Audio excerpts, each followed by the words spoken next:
Ahoy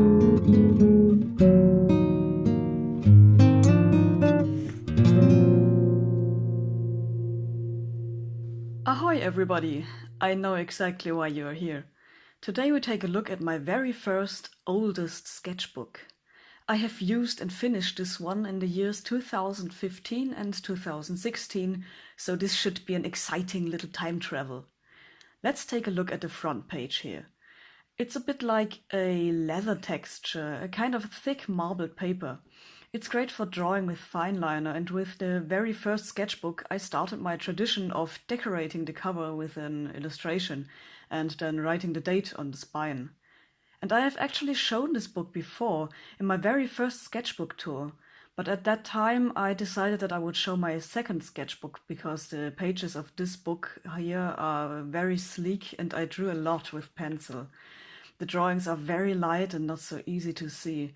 Maybe my camera just wasn't that good, but I also thought that the second book was just more interesting in general.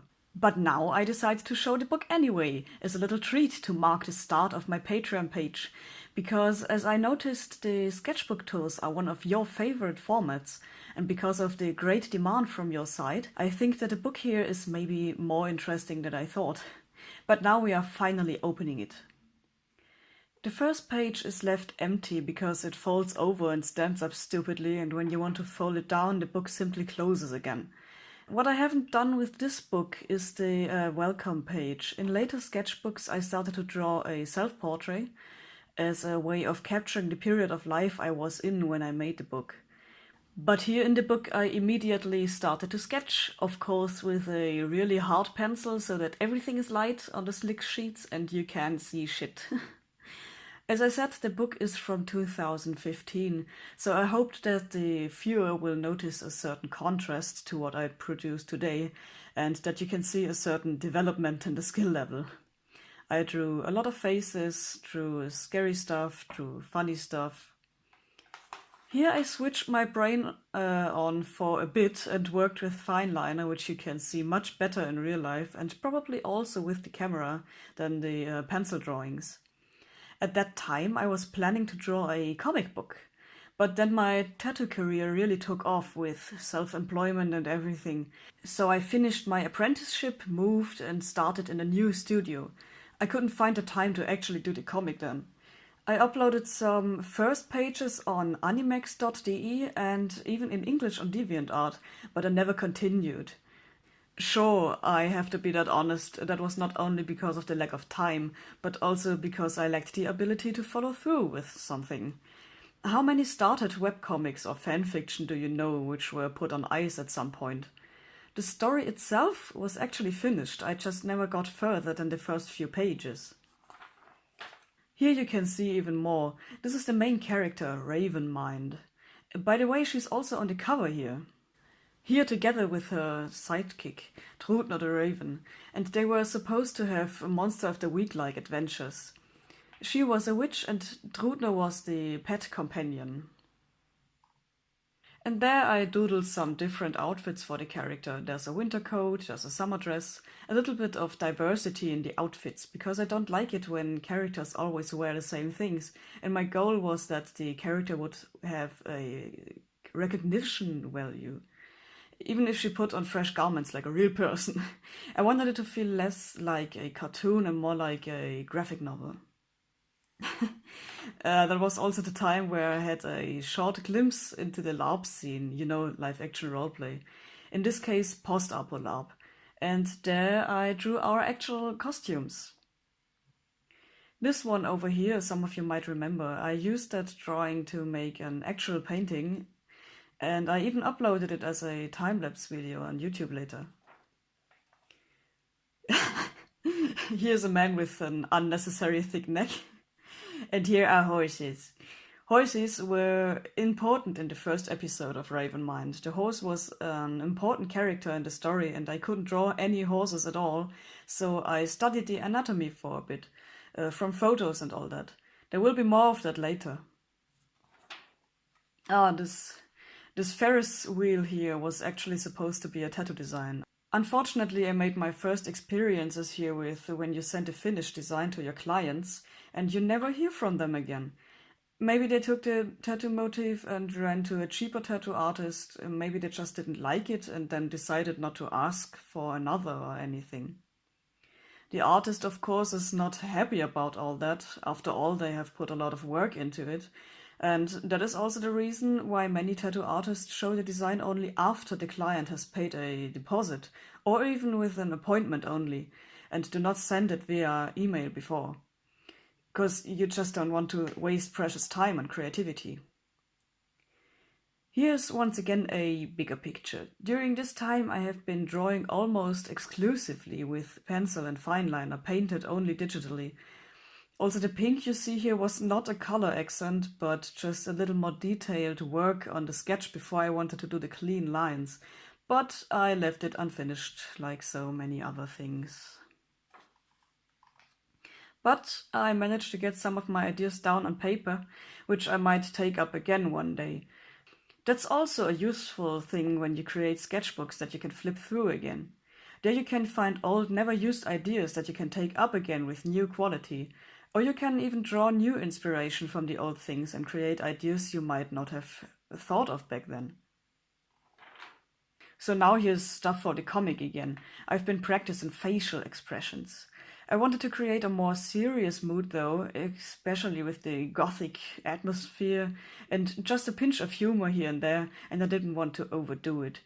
So I wanted to find a balance because I didn't want it to be completely unexpressive either. This is something I often notice negatively in graphic novels, that people were so afraid of displaying too much emotion that the faces end up without any expression whatsoever.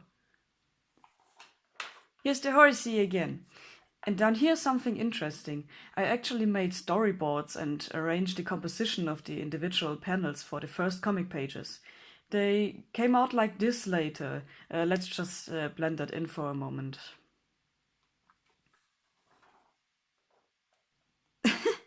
Yeah, I tried to make a map, but I stopped after the seashore. I never have claimed that you can use everything in here. It was mainly just for brainstorming and scribbling around. At the time, I didn't think that this would be interesting for anyone but me. It was only for me. Only much later, I realized that sketchbook tours are a thing and that people are interested in that, and that there are even people who are interested in my sketchbooks. I only became really aware of this after I published the other sketchbooks and saw people's response. As I said in the beginning, there was a huge demand from your side. Um, yeah, because this was a content that I produce anyway, and I can share it with you, and that makes you happy, and that makes me happy. And there we have more Raven Mind in all of her glory, with action poses and everything. I really wanted the lady to have big titties. The reason for that was that all the characters I came up with before, my female OCs, were all pretty much my body type. When you learn to draw, especially when you learn to draw people, then you often learn the anatomy of these athletic, standardized body types with sharply defined muscles, because that's the easiest way to learn anatomy. Apart from that, you learn to draw yourself because you always have yourself at hand, and therefore you can always look at yourself. And in my case, almost all of my characters were small, not very curvy, flat chested, big eyes, because I'm just a small woman and that is my body type. Here, I wanted a character where everything is different to me. I was trying to do a gothic style, but I also wanted to challenge myself a bit drawing wise. And I never had a character with big breasts. And now I had a character who should be tall for a woman, who should be very curvy, have big breasts. Also, this eye shape, this straight, sharp nose, full lips, those were all character traits that I simply never had in my earlier characters. So I wanted to challenge myself. Just, just the fact that she had a middle parting was so exotic. That's how little diversity my characters had, and she was much sexier in a classical sense than everything I had before. And here, uh, since she's goth, I put her in this completely exaggerated emo outfit and enjoyed it quite a bit. I enjoyed the character a lot. Here I made the logo for the comic. After all, I am a former graphic designer, even though I hate graphic design. But I did pay attention in school from time to time, so I don't hate graphic designers. I hate doing graphic design. And I thought, well, since I have a little know-how, I might as well take it to good use and make the logo for the comic myself.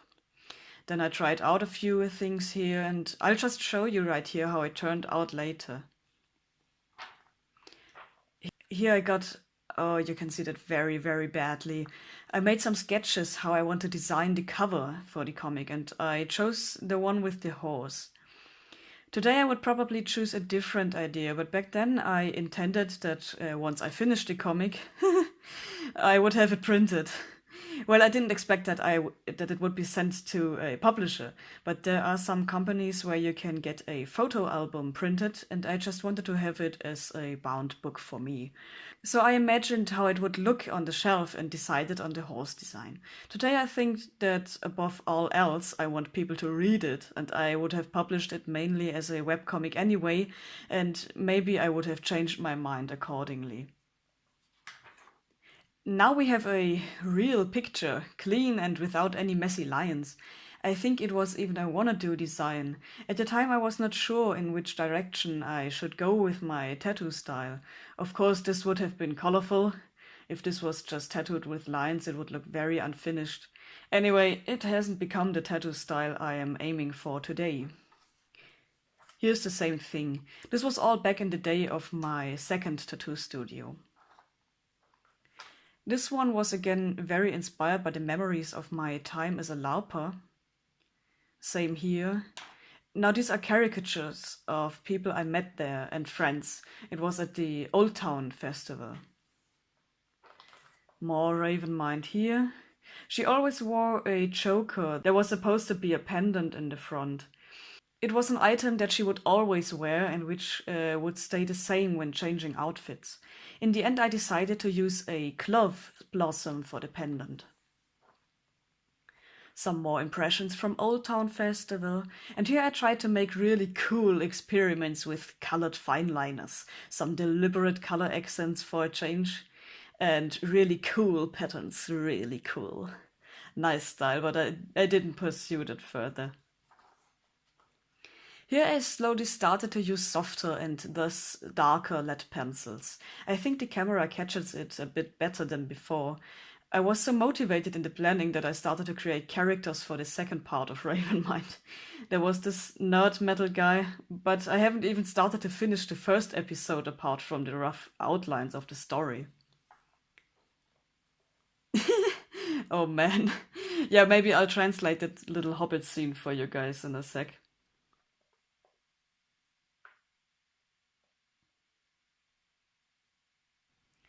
Yeah, super funny. We thought it was funny at the time. Here are more Ravenmine characters. Here again the horse. He's not so happy. And here I have thought up a little supernatural episode.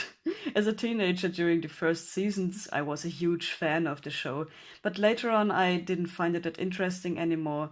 And here I made up a little episode. Let me just translate that for you.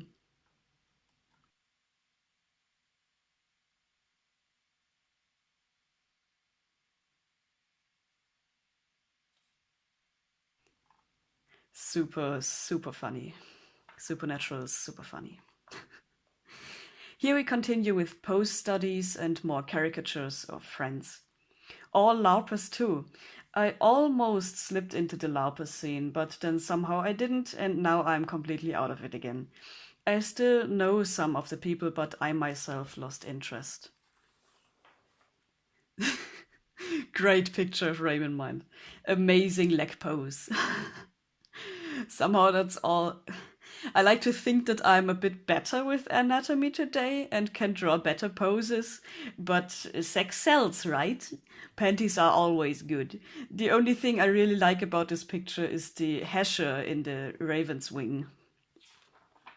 I think this too was a tattoo design that was never used. More random stuff and costume designs for something. There I had a dream of a lunar eclipse, and when it gets completely dark, the moon suddenly lights up spooky in light blue with a veiny pattern. In the dream, it was really sick, and I thought maybe I could make an animation of it sometime, and I wanted to capture it somewhere, but I never did. Wow, super empty double page. I don't know why, but sometimes you just leave barely completed pages and there's still plenty of space, but you just move on to the next page. I can't explain to myself why I do that. By the way, this is Link from Red and Link. I watched that a lot back then. Here I started drawing my lamp, but I never finished it, and the rest of the page is completely empty again. Oh, I remember that. I drew these three cuties for a sign. There was a nature reserve near where I lived at the time. And in this nature reserve, there was a bench where it was always completely littered. People went there to booze and just left everything. There were old cigarette butts, beer bottles anyway, and garbage in general, just garbage. Used condoms and such, really horrible. And my colleague from the tattoo studio said if the city doesn't do anything about it, then maybe we could at least put up a sign. And there should be these cute animals on it and stimulate the bad conscience. There was also a text in the direction of, please remember that we die from garbage, take it back with you, something like that. I scanned the drawings and finished them on the computer, but shortly after I moved again and never saw the sign in real life, so I don't know if it was really printed and put up, and if so, if it was of any use. More Raven Mind, and here are some funny wicked monsters. Here I wanted to plan the furnishing of my apartment, which I wanted to move into. I thought about where I wanted the furniture to be and so on. That didn't work out because I didn't have the exact measurements of the spaces, and in the end everything was completely different. But I gave it some thought. Here I made up possible Halloween costumes. I was interested in special effect makeup back then. I followed a lot of cool YouTubers and wanted to do that too. So I thought about how to design the masks so that they fit on the face and you can still see through them. With latex and all. I actually made a mask out of latex later. Let me show you. That's a scarecrow. The pumpkin head I made from scratch all by myself out of latex and so on. I painted it and all that. Scary stuff. Sometimes I don't know in retrospect whether I drew such things because I actually felt down. Sometimes I used to do it when I was feeling blue, but sometimes I drew it because I enjoyed it. The exact opposite. The goth in itself just likes scary things, but sometimes the goth in itself is indeed sad and tries to deal with it through art. As I said, there was no intention to publish this.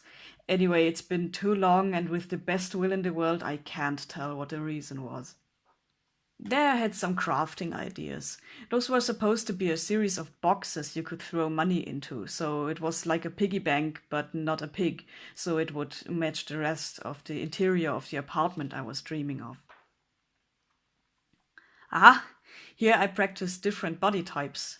Here again the contrast between Ravenmind as a quite curvy, tall woman, and next to her a smaller woman with small breasts, but still curvy, only on the bottom. And here's the body type of the characters as I used to draw them in the past. Smaller than the others, flat-chested, narrow, my standard version for OCs. So I wanted to practice diversity in body types, and I did a lot more of that later. I used it right here too. I used to write little stories for my friend and drew little comic covers for them. A few more outfit sketches for the Princess Fire Curl, and here's a little bit of artistic nude. Because I wanted to practice different body types, I realized that I'm not really good at anatomy in general, and I wanted to practice the anatomy of real people before I started experimenting with comic characters. Otherwise, I would have had various body types, but none of them are well done because the basic understanding is missing. That's why I wanted to practice a bit more. I wanted to find out how the fat distribution in the body works and how different it can look when it increases. Under here, I practiced facial expressions again. They are, of course, too exaggerated for what I wanted to. Maybe not this one, but with the rest of it, I probably had too much fun to overdo it again. Here we have another illustration. I really did more of these silly things instead of working on the actual comic. I think it's a phenomenon that's familiar to many people who work on that kind of thing. You do world building, draw 10 million cool outfits and snapshots of cool adventures without telling the actual adventure. A disaster. Well, I think that was for a tattoo design, the eagle. Here I practiced hands a bit. I got a new book about drawing hands and feet. There I studied a little bit from the book and also my own hand. And because the paper is so thin and the drawings are shining through, I was able to make a good copy of it on the backside as the final drawing, so to speak. Here's more Ravenmine stuff. There's the closure of the choker she wears. I've gone into such detail, can you believe it? And here I practiced the horse again. And up here, typical mistake, the sheet stops and then you compress the anatomy so that you get as much as possible on the paper. Either I should have allowed myself more space by making the head smaller, or the ears should not be visible. Yeah, that was actually a fan art, or was going to be, for Chronicles of the Emerged World. So I kind of designed the dragon armor here. Later I made an actual fan art, but I don't think it was based on the sketch here. Here's also a design for a character from Ravenmind, a minor character, but a comparatively important one, with a speaking part and all. Again, I drew costumes and thought about how one could make a Voldemort out of a latex mask, respectively a Professor Quirrell with Voldemort on the back of his head. And this was, I think, the first sketch of the Scarecrow. I really thought it through and made an effort. I also designed a Nazgul costume for my boyfriend at the time, but it wasn't finished in time and it turned out completely different in the end. Stuff, things. This was a commissioned painting, so I tried my hand at composition and art theory and didn't want to go by gut feeling for once, but to plan a little rationally with golden ratio and, as they are all called, the rules. When I now look at the first sketch, which I made accordingly to my gut feeling, then I find it a bit better. Of course, it's a bit of a pity because it was a paid job, and because I wanted to do it particularly well, I did not do the best possible work. But any artist you commission won't have reached the end of their journey, because there's no end to the journey. If you had commissioned the work a few years later, it would have been better, and a few more years later, even more excellent. I think it's still good to deal with grids and all that art theory stuff, though. In the beginning, I might be a step back in quality because you haven't quite warmed your way into it, but in the long run, it gets better. You can see that with all the great masters, they didn't learn all this just for fun. If you want to paint the kind of paintings that benefit from such rules, and that is the case with my art, then it's worth it. I'm still far away from reaching this goal myself, and I still do a lot from my gut feeling. My fiancé sometimes grumbles a bit because he knows more about it and wants to encourage me to reach a higher skill level in this regard. There are more storyboards for the comic and a lot of exaggerated facial expressions. This cat here was a wanna-do too. I tattooed that one actually, but I let myself be talked into changing the design so much that I didn't like it myself anymore. The customer's wish was my priority, but I was so unhappy with the tattoo that I never published it on social media. Nowadays, I'm less open for changes on my wanna-dos because I often have a certain goal with them. I want to practice a certain thing or enrich my gallery with a certain kind of tattoo, and if the client changes it so much that the original idea behind it is no longer there, then what do I make wanna-do designs for? More facial expressions, more stuff. Occasionally a ball pen instead of a graphite pencil. Oh dear, yeah. So I got persuaded to do a logo design for my third tattoo studio. That's where I worked after I moved. I did a lot of designs, but I wasn't that experienced yet, and it was an eternal back and forth, most of it avoidable stress, and in the end, if I remember correctly, I got out without any payment, and the logo was commissioned from another graphic designer without me being informed. Didn't really seem okay to me, but I don't remember enough details anymore to be sure that only the others were the stupid ones. It's just a pity because all the work here was unpaid, and that's only a fraction of it. This is only the part that ended up in the sketchbook. Very annoying. Even more designs for characters, and here are wanna-dos. I think I even made a skull once, but I don't think I have a picture of that anymore. Here I try to generally stylize faces a bit and find a continuous drawing style. In my first sketchbook tour, I took a closer look at the issue I was dealing with back then. Today, I think I have overcome that. At least now I have the feeling that I have a recognizable style of drawing. It's nice that somehow it turned out all right. But back then, I was still on that search and had to deal with it. Just like with the other old sketchbook, I had the impression that everything is so dissimilar that an outsider might think that the drawings are made by many different artists. It was a period of experiments. Again, with all these stylization attempts. Yeah, and a lot of random stuff. And here are some drawing exercises. Sometimes it helps to draw from real objects. It's usually not ever done enough. Yeah, well. Well, here's a little more of that. I also drew from photos, but mainly from objects. Here's a sausage and my stuffed rat. Just to practice a little more plasticity. Glass is also a very grateful object. It's great fun with all the reflections and mirroring. Beautiful thing. This is from a client meeting. The actual tattoo ended up being much bigger. And this was a kind of self-portrait, as I did a lot back then with my with my hairstyle at the time. And my name back then, Ringelotta. You can see it here too with all the signatures. Back then my brand name was Ringelotta. But then I discovered that the name didn't work because nobody could pronounce it and nobody could read it. So I changed it to Do Elifer. In one of the other sketchbook tours, you can see how I made the new logo and everything. That was a few years later though. Here it was still Ringelotta. And right around that time, The Witcher Part 3 just came out, the video game. And some artist I was following drew a really nice portrait of Ciri. Unfortunately, stupid as I was, I didn't write down who the artist was, but I didn't expect that I would ever need to explain it to anybody. In any case, I liked the picture so much that I wanted to analyze it a bit.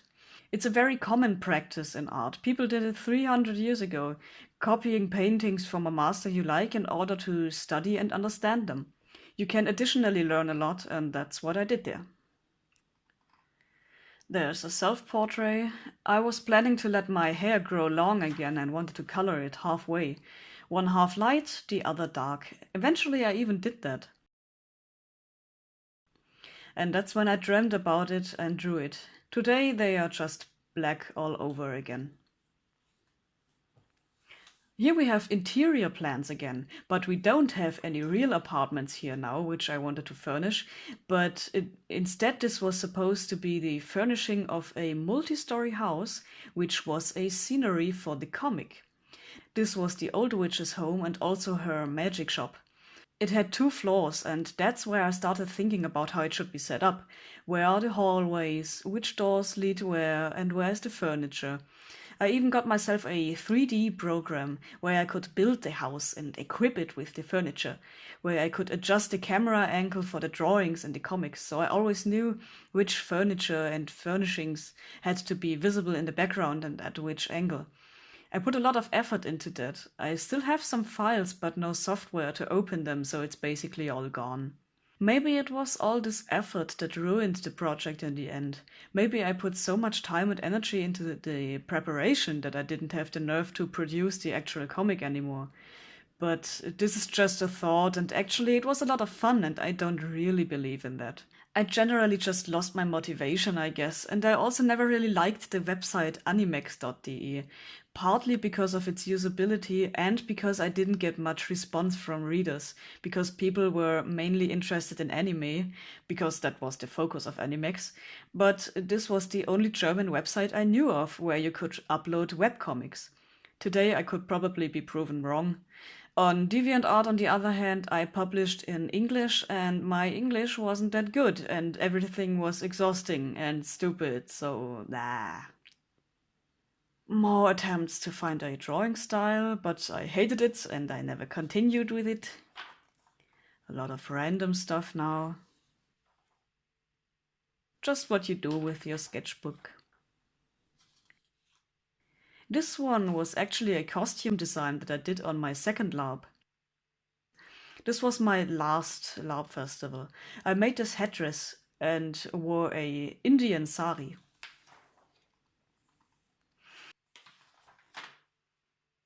Unfortunately, the fine liner is pushing through from the other side, but there are some cute cats. The drawings are partly incomplete because the cats moved around, but this was a very nice experience. Sometimes it is simply a big chaos of different things, partly with useful things, sometimes just doodling for fun.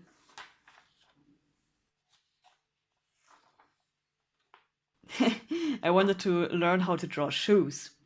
It helps if you don't always try to do everything from memory and look at real photos or real objects from time to time. Makes a big difference. I had to put some tape on here for privacy reasons.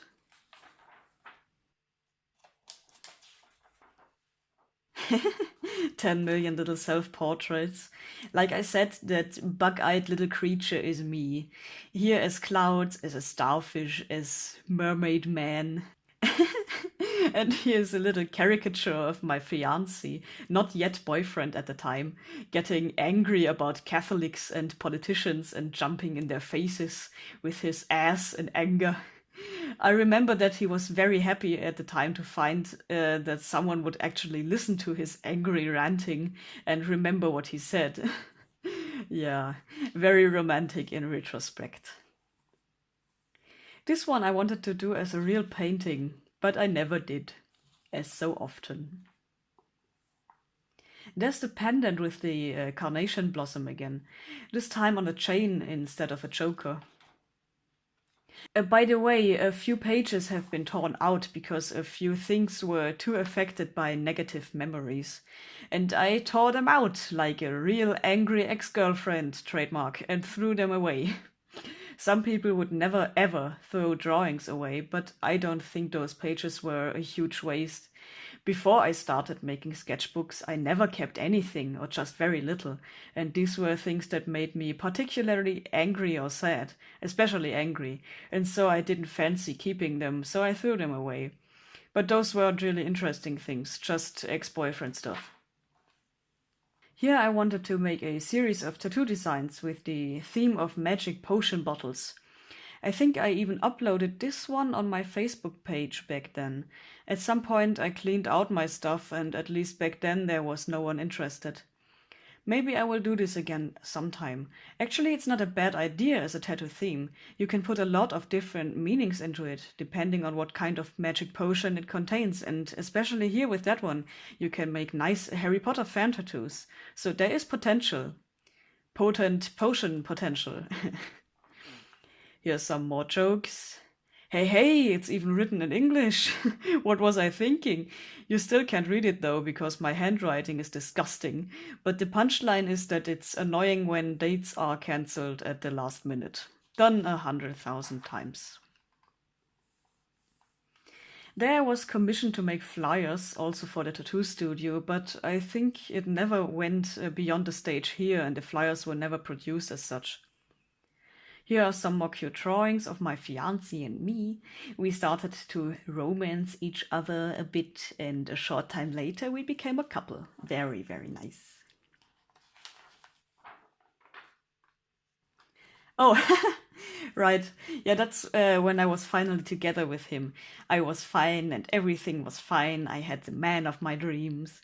And here we burned this log together out of hatred for the past difficult year and as a celebration that we had survived this shitty year. And now at the end, everything is good and will remain good. So the scene is based on true events. We actually burned this log outside in the snow on New Year's Eve. And that was it, just in time for the New Year's Eve theme, together with the year 2016, this book ends. I never drew anything on the back. I then wrote a date on it, and the whole thing ends with a positive note, with love and success in love. And this was the first sketchbook I ever did in my life. Before that, I may have had a book of blanks, but I never finished one and never kept one. I don't own any of my earlier books. This is the first time I felt like doing this.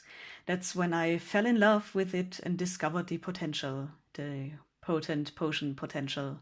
Now I already have a few and have been able to record the evolution of my art in recent years, and now I find it quite cool that I can make little journeys through time with this. By now, I wish I had kept something from the past to be able to travel even further back in time. Now, I'm not necessarily sad about the fact that I threw away all the loose pieces of paper, because the chaos of loose pieces of paper drives me crazy. But today I would have sorted them neatly. Nowadays, I even glue loose drawings into my sketchbooks. This way, I have it sorted by date and everything is neat and tidy. I still throw things away, but only really small crap. If I still had something from 10 years ago, 15 years ago, I would paste it nicely into a book, but it's all gone. This book is the oldest relic, the oldest collection of hand-drawn art I have. Digitally, I might have some older things from before 2015, and if I find enough of them, we can maybe have a look at it together, but that's going to happen in another video. Anyway, that was my sketchbook. I hope you liked it, and I'll see you again at the next sketchbook tour, about a much more recent sketchbook in that case. Until then, draw into your sketchbooks, everybody, and have fun. Toodles!